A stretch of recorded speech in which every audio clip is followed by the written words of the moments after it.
Hi friends, എല്ലാവർക്കും Hasina's cooking വേൾഡിലേക്ക് സ്വാഗതം. എൻ്റെ ചാനൽ ആദ്യമായിട്ടാണ് കാണുന്നതെങ്കിൽ എല്ലാവരും ഒന്ന് സബ്സ്ക്രൈബ് ചെയ്ത് സപ്പോർട്ട് ചെയ്യണേ. ഞാനിന്നിവിടെ തയ്യാറാക്കാൻ പോകുന്നത് ഉണക്കമുള്ളൻ ഫ്രൈ ആട്ടോ.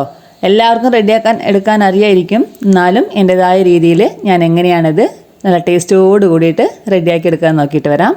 ഞാനിവിടെ ഒരു 1/4 കിലോ മുള്ളൻ എടുത്തിട്ടുണ്ട് കേട്ടോ. അത് നല്ലപോലെ ക്ലീൻ ചെയ്തിട്ട് ഒരു അരമണിക്കൂർ കഞ്ഞിവെള്ളത്തിലൊന്ന് കുതിരാൻ വെക്കണം കേട്ടോ. നല്ലപോലെ ഉപ്പ് പോകാനാണ്. ഇതാ ഞാൻ കുതിരാനിട്ടിട്ട് ക്ലീൻ ചെയ്തെടുത്തിട്ട് വന്നിട്ടുണ്ട്. അതിലേക്ക് ഒരു 1/2 സ്പൂണ് മഞ്ഞൾപ്പൊടി, 3/4 സ്പൂണ് എരിവുള്ള മുളക് പൊടി, ഒരു 1/2 സ്പൂണ് കുരുമുളക് പൊടി, 1/4 സ്പൂണ് പെരുംജീരകം, ഇതും കൂടെ ചേർത്തിട്ട് നന്നായിട്ടൊന്ന് മിക്സാക്കി എടുക്കുക കേട്ടോ. ഒരു 10 മിനിറ്റ് ഒന്ന് റെസ്റ്റ് ചെയ്യാൻ വെക്കണം കേട്ടോ. നല്ലപോലെ അതിൽ ഉപ്പ് പോകണേ, അല്ലെങ്കിൽ ഭയങ്കര ഉപ്പിൻ്റെ ഒരു ചൊവയായിരിക്കും കേട്ടോ. അതുകൊണ്ട് അരമണിക്കൂർ നിർബന്ധമായിട്ടും വെള്ളത്തിലിട്ട് വെക്കണം കേട്ടോ. അതിനുശേഷം പാൻ വെച്ചിട്ട് വെളിച്ചെണ്ണ ഒഴിച്ചു കൊടുക്കണം. നന്നായി ചൂടാകുമ്പോൾ ഓരോരോ മുള്ളനായിട്ട് നമുക്ക് അതിലേക്ക് വെച്ച് കൊടുക്കാം കേട്ടോ. ഉണക്കമീൻ വറുക്കുമ്പോൾ എപ്പോഴും വെളിച്ചെണ്ണയിൽ തന്നെ വറുക്കാം കേട്ടോ. അപ്പോഴാട്ടോ നല്ലൊരു മണം ഉണ്ടാവുക. ഞാനിതെല്ലാം മുള്ളനൊന്ന് വെച്ച് കൊടുക്കുന്നുണ്ട്. നല്ല ടേസ്റ്റായിട്ട് അങ്ങനെ തന്നെ തയ്യാറാക്കി എടുക്കുകയാണെങ്കിൽ അതിൻ്റെ ആ ഗ്രേവി കൂട്ടിയിട്ട് തന്നെ കുഴച്ച് നമുക്ക് ചോറുണ്ണാം കേട്ടോ. ഇതുപോലെ എല്ലാവരും ഒന്ന് ട്രൈ ചെയ്ത് നോക്കണേ.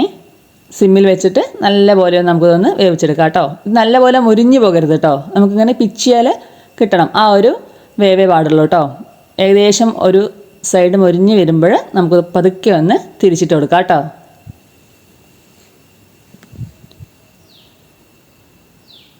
ഞാൻ ഇതെല്ലാം ഒന്ന് തിരിച്ചിട്ട് കൊടുക്കുന്നുണ്ട്. എണ്ണ പോരെങ്കിൽ കുറച്ചുകൂടെ ഒരു വെളിച്ചെണ്ണ ഒഴിച്ചെടുക്കാം കേട്ടോ. എന്നിട്ട് നല്ലപോലെ ഒന്ന് നമുക്ക് വേവിച്ചെടുക്കാം. നല്ലപോലെ കറുമുറുന്നുള്ളൊരു പരുവത്തേക്ക് ആവരുത് കേട്ടോ. കണ്ട ഈ ഒരു പരുവം കേട്ടോ, കുറച്ച് സോഫ്റ്റായിട്ടിരിക്കണം. ഇനി നമുക്കിത് നമ്മുടെ പാനിൽ നിന്ന് മാറ്റാം കേട്ടോ.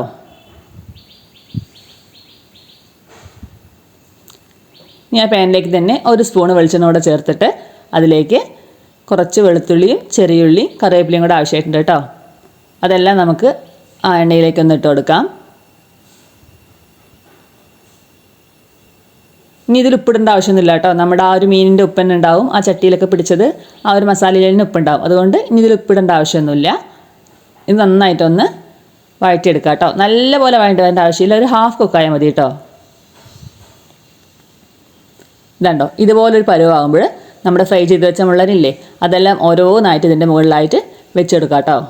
നല്ല രുചിയായിട്ട് ഇങ്ങനെ ഫ്രൈ ചെയ്ത് കഴിക്കുമ്പോൾ നമ്മൾ സാധാരണ മുളക് പൊടി മാത്രം ഇട്ട് വറുക്കുന്നതിനേക്കാളും ഈ ഒരു മസാല കൂടി ചേർത്ത് വറുക്കുകയാണെങ്കിൽ നല്ല ടേസ്റ്റ് ആയിരിക്കും. ഇനി അത് 1 മിനിറ്റ് സിമ്മിൽ വെച്ചിട്ട് നമുക്ക് അടച്ച് വേവിക്കണം കേട്ടോ. ആ ഉള്ളിൻ്റെ സ്മെല്ലൊക്കെ ഉണ്ടല്ലോ, ആ മുള്ളലിലൊക്കെ ഒന്ന് പിടിക്കാനാട്ടോ. കറിവേപ്പിലിൻ്റെയും എല്ലാം പിടിക്കുമ്പോൾ നല്ലൊരു ഫ്ലേവർ ഉണ്ടാവും നമ്മുടെ ഈ ഒരു മീൻ വറുത്തതിന് കേട്ടോ.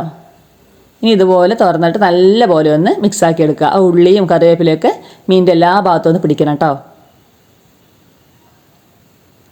ഇത് ഈ ഒരു പരുവാകാൻ പാടുള്ളൂ കേട്ടോ. നല്ലപോലെ ഉള്ളിയും നമ്മുടെ മുള്ളനൊക്കെ വഴണ്ടി കരിഞ്ഞു പോകരുത് കേട്ടോ. ഇനി ഈ ചൂടിൽ തന്നെ നമ്മളൊരു 2 മിനിറ്റ് അടച്ച് വയ്ക്കുമ്പോൾ ആ ഉള്ളിയും മുള്ളനും കൂടെ ഒന്നുകൂടെ ഒന്ന് മുരിഞ്ഞ് കിട്ടും.